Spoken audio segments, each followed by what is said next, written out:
"Dealer takes two," the gentleman said, as the playing cards snapped against the table in rapid succession. Through a low-hanging, smoky haze, he gazed around the table, taking in the face of his opponents as he lifted the two cards close against his chest. Adding them to the remaining three in his left hand, he glanced down quickly at his cards, then picked up two blue chips and tossed them onto the pile in the center of the table. $100 to play. From the faro table some 30 feet away, Jimmy Lee Choctaw Parker placed his bet while keeping his eye on that poker table across the room.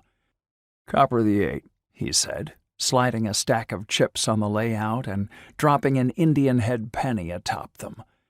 The man he was watching across the room was George Duval, dressed in an immaculate white shirt, dark green ascot, and a patterned vest.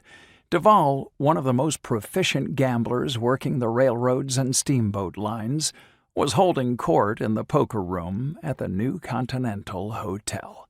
"What are you waiting on, Mr. Parker?" Chub Moody whispered from a nearby chair. "Why don't you just go over there and get him?" Parker leaned toward him. "He's about to rake the biggest pot of the night." He knew why Moody was disappointed, for they had been on Duval's trail for almost a week based on a tip from a baggage handler in Birmingham. They had reached Pensacola late that afternoon, and after searching hotels and a half-dozen different saloons, he knew Chubb's patience was running out. Moody, a short, heavy-set man, let out a long, slow breath. "I'm near about played out, Mr. Parker. My feet are just—" "We'll wait until the game is over." "But that could be hours," Moody whispered, then grumbled under his breath. "And we ain't even had no supper." Parker leaned closer to him. "Listen, we can't just barge up to that table and drag the man away." "What about the warrant? Ain't it signed by the city marshal in Louisville?" "Chub, look at the men at that table," Parker said. "Do they look happy to you right now?" "No, sir, they don't." "That's because Duval has won most of their money, and if I step up there and stop that game, I'll be ruining their chances of getting even. One of them is just liable to pull a gun on me." "So what are you going to do?"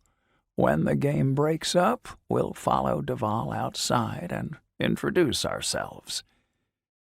Over at the poker table, Duval laid his cards down and raked in the chips as his opponents shook their heads and cursed their luck.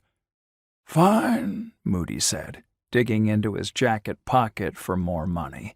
"But I'm liable to lose every dime you're paying me waiting around at this faro game." Duval had registered at the hotel the day before as George Stinson, but there was no doubt the man Parker was watching at the poker table was the infamous George Duval.